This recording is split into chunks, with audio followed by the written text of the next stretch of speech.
이 자리에 나와 함께 모여 예배하는 사랑하는 우리 믿음의 가족들 위해 그리스도의 은혜와 사랑이 충만하시기를 주의 이름으로 축복합니다. 첫 만남에서 이 사람이 어떤 사람이냐를 판단하는 기준은 바로 첫인상입니다. 제가 오늘 입은 양복을 기억하시는 분 계시나요? 없으시죠? 어제 밥 먹은 것도 기억 못 하시는데. 제가 이 자리에서 2021년 8월 1일 주일 1부, 2부 예배 때 여러분들께 인사드렸을 때 입었던 양복입니다. 나름 장만해서 샀던 이 양복인데 여러분들에게 좋은 기억, 여러분들에게 좀 깔끔하고 괜찮은 목사로 보이기 위한 어떠한 겉모습을 치장했던 기억이 납니다.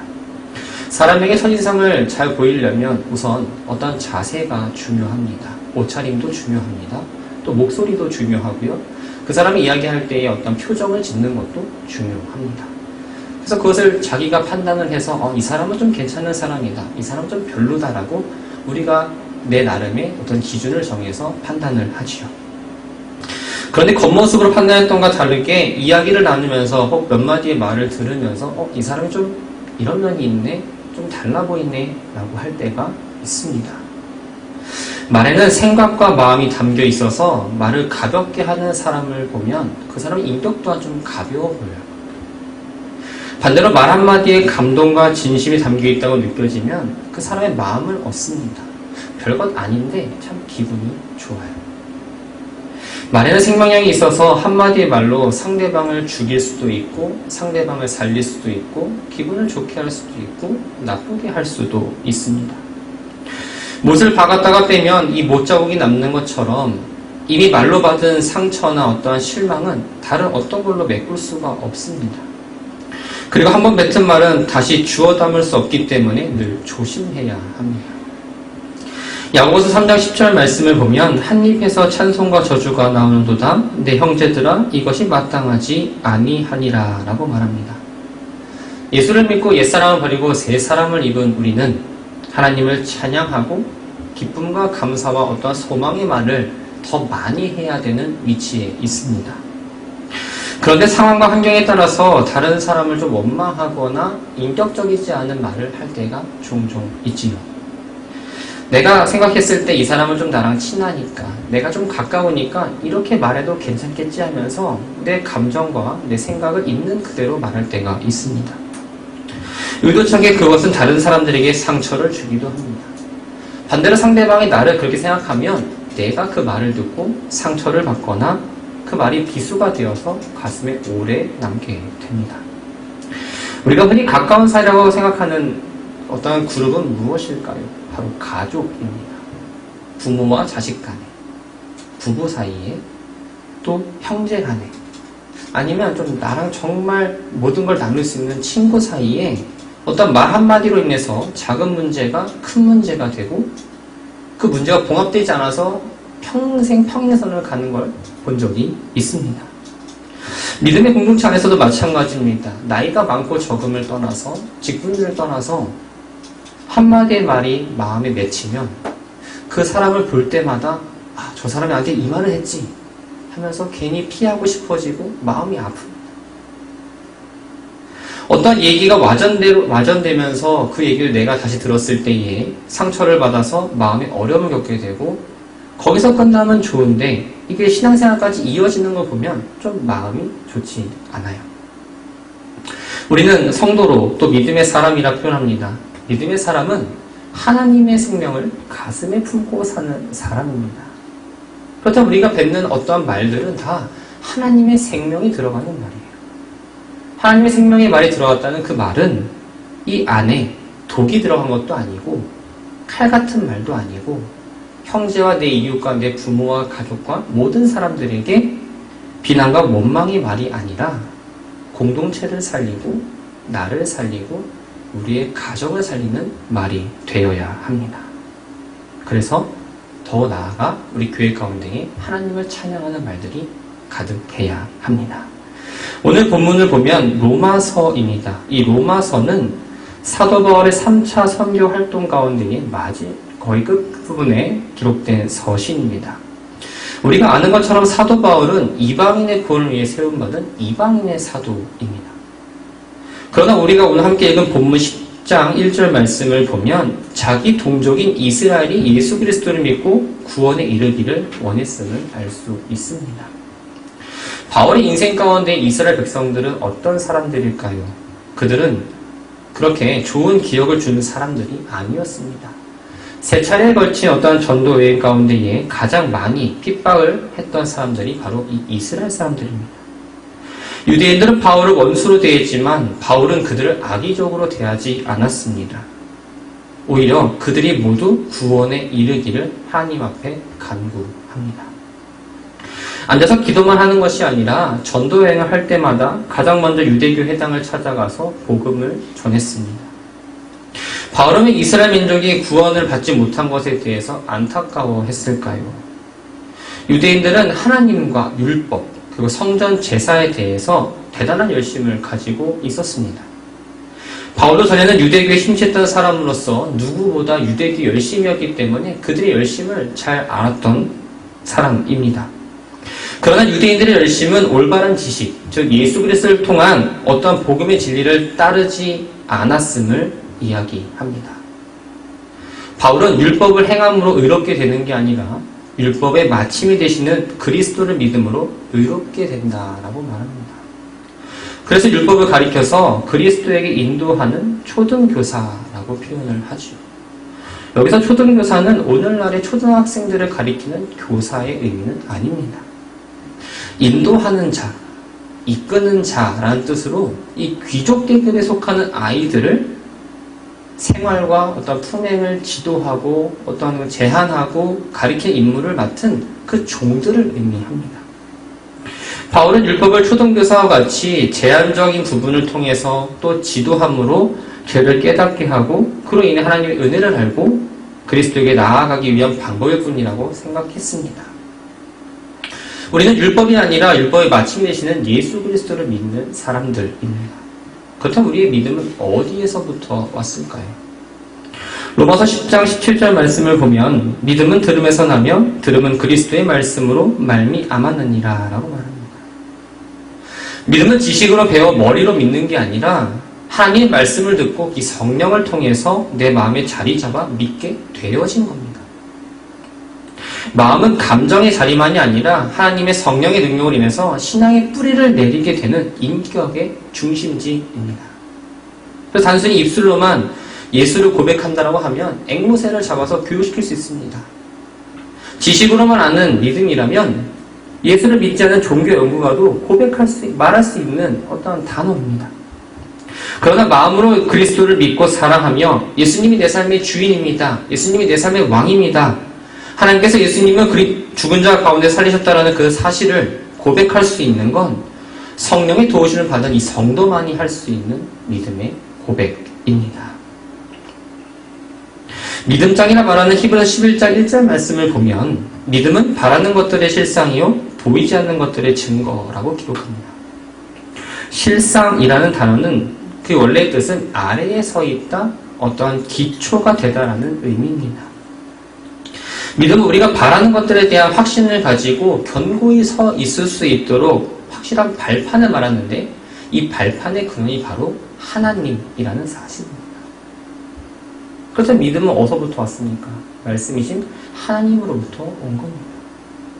나로부터 시작되는 믿음은 믿음이 아니라 신념입니다. 신념은 내 생각을 믿는 거지만 신앙은 믿음의 대상이 하나님을 믿고 나아가는 겁니다. 그래서 우리가 신앙인이라고 말하지 신념인이라고 말하지 않습니다. 신념이나 확신의 중심에는 내가 있지만 믿음의 중심, 신앙의 중심에는 하나님이 계십니다. 그래서 날마다 우리가 이 믿음을 지키기 위해서는 말씀을 읽고 또 말씀을 듣고 또 말씀을 묵상해야 합니다. 하나님의 뜻을 구하고 하나님의 음성을 듣는 것만으로 끝나는 것이 아니라 여기서 듣는다라는 건 그 말씀을 듣고 행하고 순종하는 것까지를 말합니다. 사랑하는 성도 여러분, 여러분들의 믿음의 고백의 출발지는 어디입니까? 머리에서 지식으로 알고 믿음을 고백하십니까? 아니면 마음 깊숙이에서 하나님 말씀이 심겨져서 그 믿음의 고백을 하고 계십니까? 믿음이 마음의 자리에 잡은 사람은 기도도 또한 일상의 삶도 다르게 나타납니다. 불평과 불만보다는 기쁨과 감사를 고백하는 사람들입니다. 나의 유익과 만족보다는 하나님의 뜻이 이루어지도록 기도합니다. 하나님의 말씀을 듣는 걸 좋아합니다. 묵상하는 때가 즐겁고 참 행복합니다. 예배의 자리에 나오는 것도 참 발걸음이 가볍습니다. 사람들이 없어도, 사람들이 나를 보지 않아도 하나님께서 늘 나를 보고 계신다는 그 생각 때문에 의식하며 겸손하고 조심스럽게 행동합니다. 그러나 하나님을 향한 믿음이 제대로 자리 잡지 않았을 때 우리의 삶의 모양은 흐트러지게 되어 있습니다. 기도와 말 속에는 내 생각과 내 마음만이 가득합니다. 말은 행동을 결정합니다. 그래서 야고보 사도는 우리의 작은 혀가 배의 방향을 결정하는 키와 같다라고 말합니다. 아무것도 아닌 것 같지만 말을 통해서 인생의 모습과 신앙의 모습이 결정됩니다. 기도의 언어와 또 일상의 언어가 중요한 이유는 하나님께서 우리의 말을 들으시고 그에 따라 역사하시기 때문입니다. 성경에 많은 인물들이 있지만 다윗은 그 말을 따라 하나님의 역사하심을 경험했던 대표적인 인물입니다. 시편 141편을 한번 보면 사울의 추격을 받고 있던 다윗이 쓴 탄식시라고 되어 있습니다. 절박한 상황 가운데에서 다윗은 하나님께서 자신의 기도를 들어주시기를 원했습니다. 그래서 기도가 주의 앞에 분향함과 같이 되며 나의 손드는 것이 저녁 제사와 같이 되게 해달라라고 말합니다. 다윗이 제사장의 업무였던 분향단이나 상번제의 기도를 빗댄 이유는 다윗의 기도가 끊이지 않았음을 표현합니다. 그리고 하나님께서 늘 그 기도를 기쁘게 받으셨음을 확신하고 있었습니다. 그러면서 내 입에 파수꾼을 세우시고 내 입술의 문을 지켜달라 간구합니다. 다윗이 걱정했던 건 내가 지금 고통을 당하며 절박하게 하나님을 부르짖고 기도하지만 그 기도가 응답되지 않아서 하나님을 원망하거나 혹은 악인들의 말을 본받아 입술의 죄를 범하지 않기를 원했습니다. 우리가 절박함이 클수록 기대감이 클수록 그에 대한 결과물이 나오지 않으면 실망감이 큽니다. 그래서 갈급한 문제, 해결해야 될 문제를 놓고 간절하게 기도했음에도 불구하고 하나님께서 응답해 주시지 않을 때 우리가 입술로 하나님을 원망하거나 죄를 범하는 경우가 있습니다. 마치 욥이 환난을 당하자 욥의 아내가 차라리 하나님을 욕하고 죽으라 말한 것처럼 하나님을 원망하며 믿음 없음을 드러내며 살 때가 있다는 겁니다. 그러나 믿음의 사람은 악인들의 모습과 같이 정죄하며 비방하며 내 감정을 앞세워 하나님을 원망해서는 안 됩니다. 우리가 기도할 때 많은 것들을 이야기하지만 기도는 믿음의 고백입니다.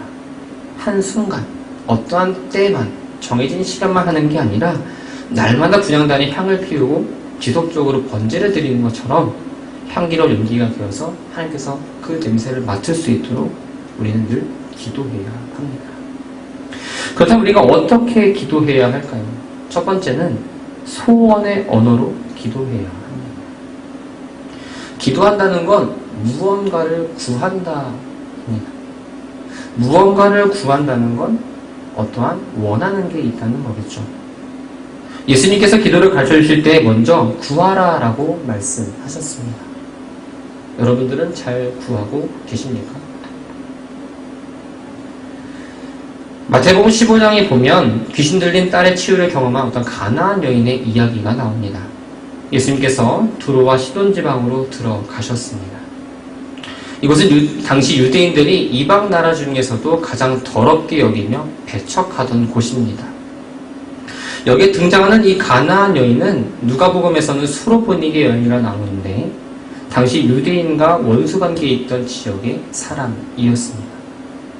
이 여인은 예수님을 향해서 자기 딸이 흉악하게 귀신 들려 고통받고 있으니 좀 도와달라고 따라가며 계속 소리쳤습니다. 그러나 예수님의 반응은 어떻습니까? 아무런 반응을 보이지 않으셨습니다. 그렇다면 포기하면 하는데 이 여인은 계속적으로 포기하지 않고 계속 소리를 지릅니다. 여자가 계속 소리를 지르며 예수님을 따르자 제자들이 예수님께 이 여자를 보내실 것을 청합니다. 예수님이 이렇게 말씀하십니다. 자신이 이스라엘 집에 잃어버린 양을 위해서만 보냄을 받았다. 이 말은 예수님의 공생의 사역 대상은 이스라엘이고 이방을 대상으로 하는 사역은 예수님 부활하신 이후에 제자들이 수행할 거라는 의미였습니다. 그 말을 들음에도 불구하고 이 여인은 계속 포기하지 않습니다. 아픈 딸을 가진 엄마로서 누구의 눈치를 볼 여유가 없습니다. 나를 욕하던 나를 손가락질하던 그 모습조차 들어오지 않았습니다. 오직 예수님께서 자신의 딸을 치유해 주셔서 딸이 회복되기만을 소원합니다.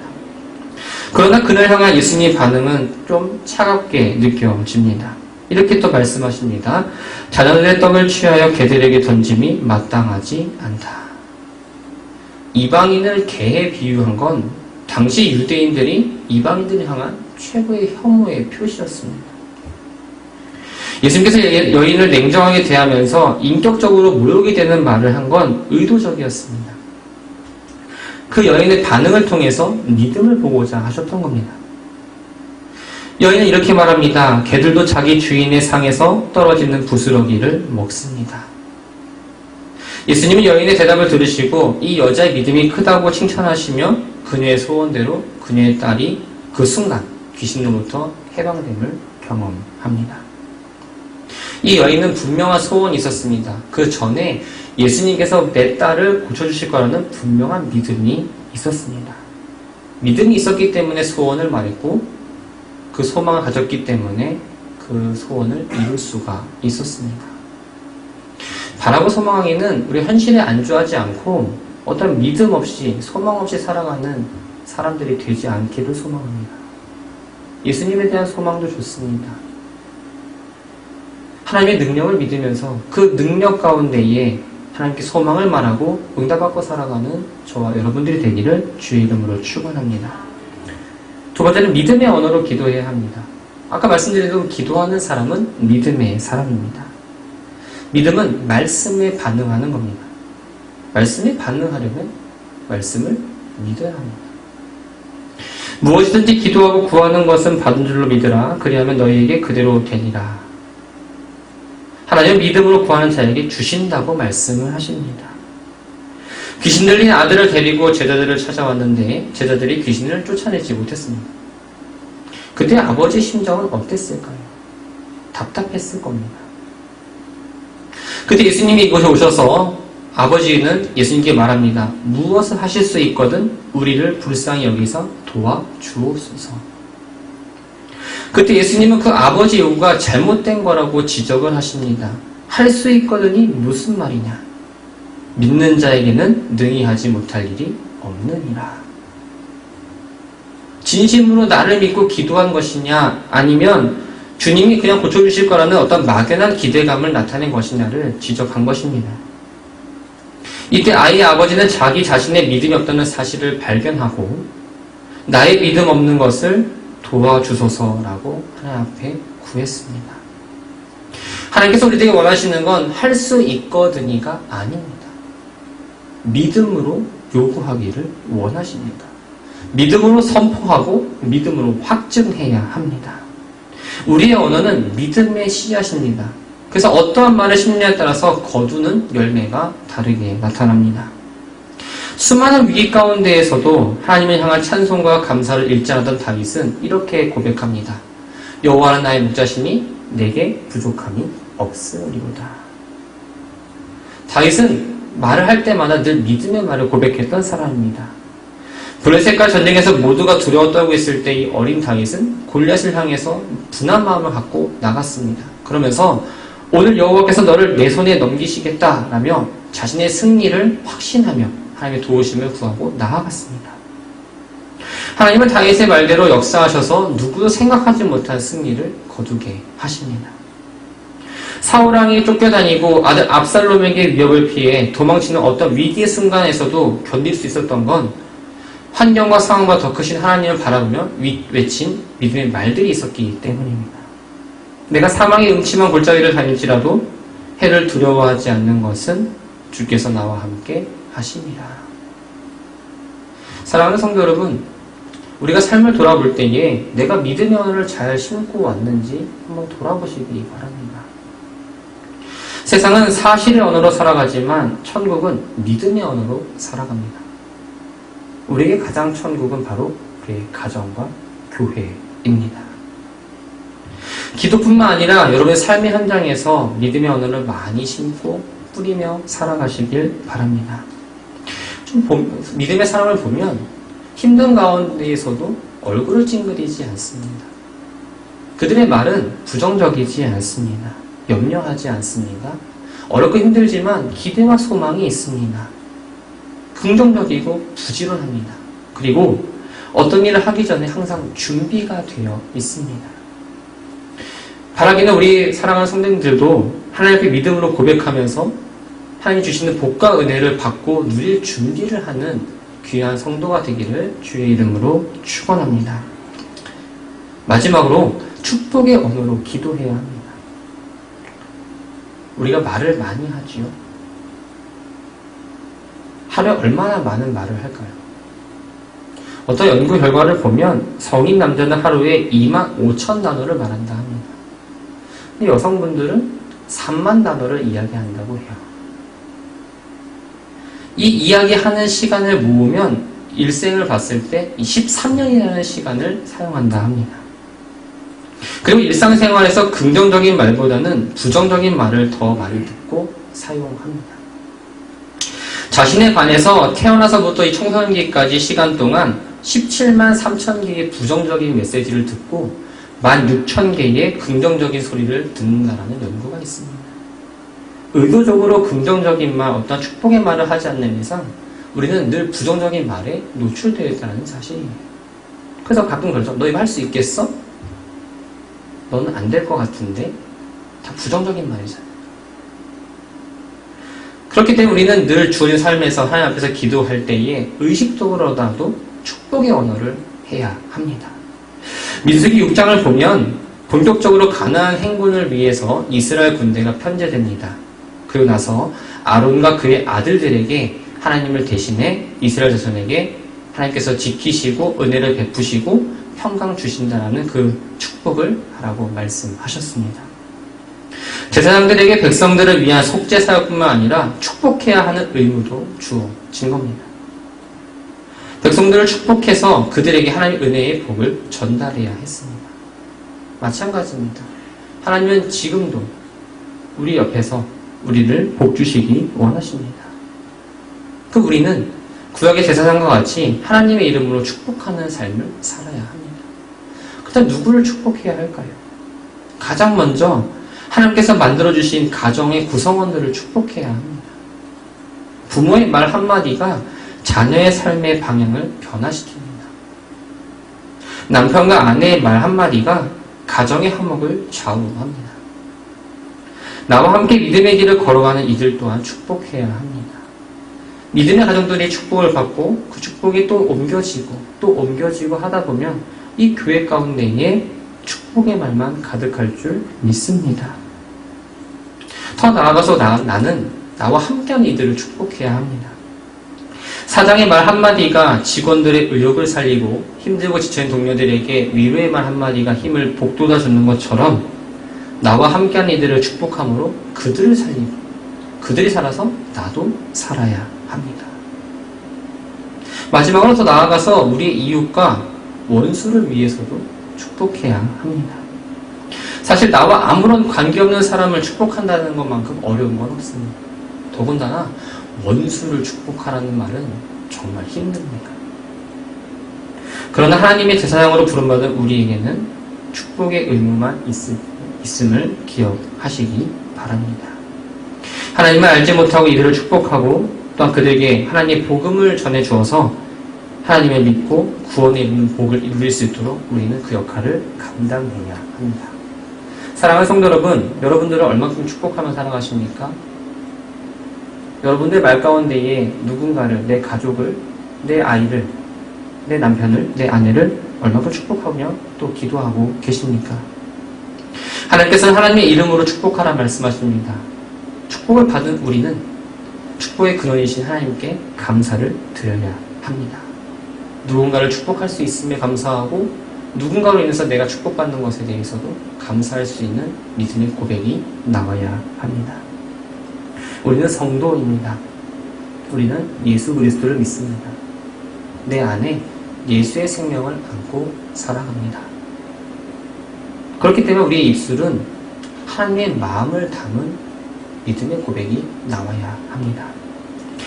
에베소서 4장 29절을 보면 무릇 더러운 말은 너희 입 밖에도 내지 말고 오직 덕을 세우는 데 소용되는 대로 선한 말을 하여 듣는 자들의 은혜를 끼치게 하라. 하나님을 향한 올바른 믿음이 마음에서 출발할 때에 우리가 소망의 언어를 말할 수 있습니다. 우리가 믿음의 언어를 말할 수 있고 축복의 언어로 말하며 기도할 수 있습니다. 그러다 보면 내 삶의 모습이 변하고 우리의 가정이 변하고 우리의 교회가 변하고 우리의 일터가 변합니다. 믿음의 언어로 우리의 인생이 바뀝니다. 바라고 소망하는 건 주어진 시간 가운데에 내 입술이 하늘을 향한 내 목소리가 하나님 나라를 이루는 데에 귀한 도구로 쓰여지기를, 우리 가정 가운데에 천국이 되기를 주의 이름으로 축원합니다. 기도합니다. 예수를 믿고 예수의 생명을 갖고 살아간다 말하지만 내 말에는 예수의 생명이 없을 때가 많았습니다. 하나님을 향한 기도할 때에도 믿음의 언어를 고백하지 못했고 무언가를 해결하고 얻기만을 바라는 모습으로만 하나님 앞에 나와 있었습니다. 우리의 마음 가운데 하나님을 잘 모시며 우리 입술과 삶의 모습에서 하나님을 드러내는 참 성도의 삶을 살아가게 하옵소서. 내 삶이 가까이에서 말씀하시는 하나님의 말씀을 읽고 듣는 데에 게을리하지 않으며 내 안의 말씀으로 하나하나 쌓여 신앙의 연조가 늘어난 만큼 믿음의 성장 또한 이루어 나가게 하옵소서. 우리의 가정 안에, 우리의 교회 안에 소망의 언어, 믿음의 언어, 축복의 언어가 가득해서 회복의 역사가 일어나기를 소망합니다. 또한 맡겨진 사명을 잘 감당하기를 소망합니다. 주님, 우리의 믿음 가운데에 더욱 믿음을 부어주시고 우리의 마음 깊숙이 심겨진 그 주님을 향한 믿음과 사랑을 날마다 고백하며 나아가는 우리 모두가 되게 하여 주옵소서. 예수님의 이름으로 기도합니다. 아멘.